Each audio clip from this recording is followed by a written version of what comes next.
This is a video response to Zakir Naik's video called Does God Exist? Alright, let's see what he's got to say. All the other human beings, most of them, they are blindly following their parents. The Christian, he is a Christian because father is a Christian. The person is a Hindu because father is a Hindu. Most of the Muslims are Muslims because their fathers are Muslim. This atheist is thinking his father, his parents may be religious, but he does not believe in the gods which his parents worship. Alright, so far so good. I'm willing to agree with you on that. Most people that are born into a religion, like Christianity, they most likely stay in that religion. Most of the atheists, we realize, have become atheists because they believe in science and technology. Well, believing in science is more like accepting science because of the explanations and evidence. But you can't really believe in technology, can you?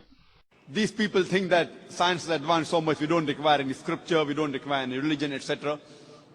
The first question I ask to the atheist is that suppose there is an equipment, there is a machinery which no one in the world has ever seen before.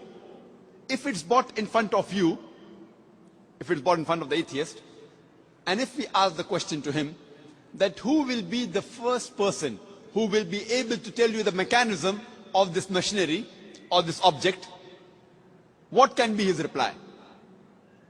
Let me get this straight. You're talking about machinery that no one's ever seen before, and you're asking me who would be the first person to tell me how it works. Well, no one's ever seen it before. Where am I going to look for someone that knows how it works? I mean, I can carry on tests on it, but do you see the fallacy on this logic? Who would be the first person to tell you how it works if no one's seen it before? The reply the atheist will give you is the first person who will tell you the mechanism is the manufacturer. Some may say the creator, some may say the inventor, some may say the producer. Whatever they say, it will be somewhat similar. Either they say the creator, the manufacturer, the producer, the inventor. It will be somewhat similar. Just keep it at the back of your mind. Then ask him the next question. That how did our universe come into existence? So the atheist will tell us that initially there was a primary nebula. Then there was a big bang. There was a secondary separation which gave rise to galaxies, the sun, the moon, and the earth on which we live. This we call as a big bang. No, not quite. There was no prime nebula at the beginning, as he just mentioned, because there was no space. A nebula would be sort of like a dust cloud that stars and galaxies could form out of, but there was no space. According to the Big Bang Theory, and to the best of my knowledge, the expansion of time-space resulted from an object of almost infinite mass and almost infinite energy, but very small. Keep in mind that Big Bang does not mean explosion, but expansion of time-space. It just goes to show that Dr. Zakir Naik does not fully understand the Big Bang Theory. When did you come to know about this creation of the universe? So he will tell you, about 30-40 years back, the scientists that discovered this. You ask him the question, but what you're talking about the Big Bang is already mentioned in the Quran. Really? Wow, that'll be a miracle. I mean, if the Quran predicted the Big Bang Theory, that'll be amazing. Alright, Mr. Islamic scholar man, tell us what it says. In Surah Anbiya, chapter number 21, verse number 30, which says, Avalam yaral lazina kafaru. Do not the unbelievers see anna samawati wal arda kanat ratkan fasaknahuma, that the heavens and the earth were joined together and we clove them asunder. What you're talking about the Big Bang is already mentioned in the Quran 1400 years ago. Who could have mentioned that? Yes, who could have mentioned that false explanation of the Big Bang Theory? Let's examine that verse that he's talking about. It's Surah number 21, verse 30. And it says, Have not those who disbelieve known that the heavens and the earth were joined together as one united piece, then we parted them. That's what it says in my translation, and it's just about the same thing as what he just said. Now, the Big Bang Theory does not say that the earth and the heavens were once together and then they were joined apart, because the earth is already formed.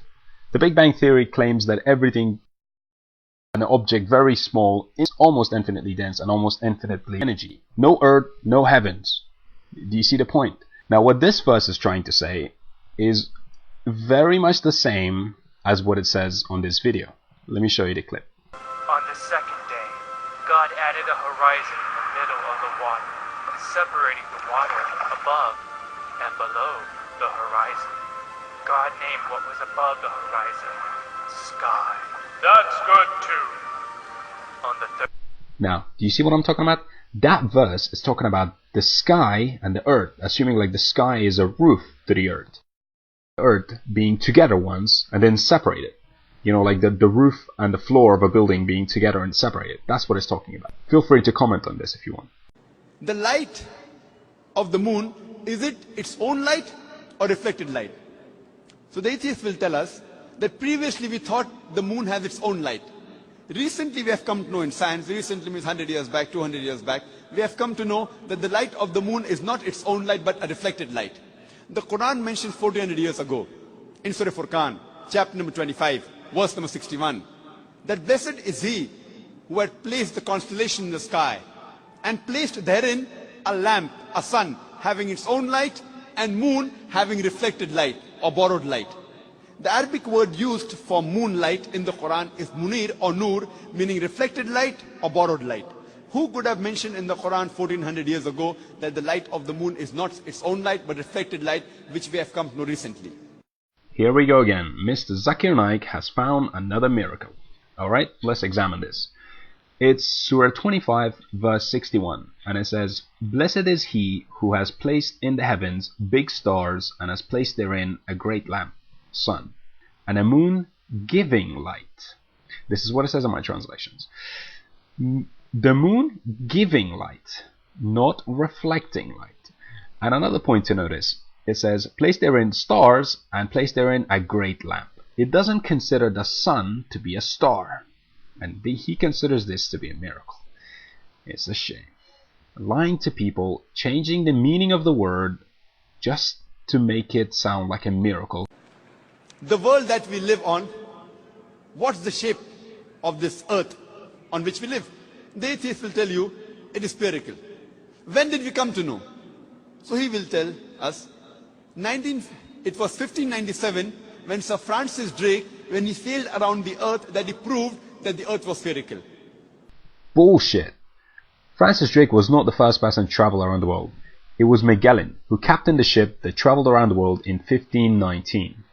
The year he mentioned, 1597, was a year after Francis Drake died. You see how this man has no idea what he's talking about. But the Quran says 1400 years ago in Surah Naziyat, chapter number 79, verse number 30, "Wal arda ba'da zalika dahaha." And thereafter we have made the earth egg-shaped.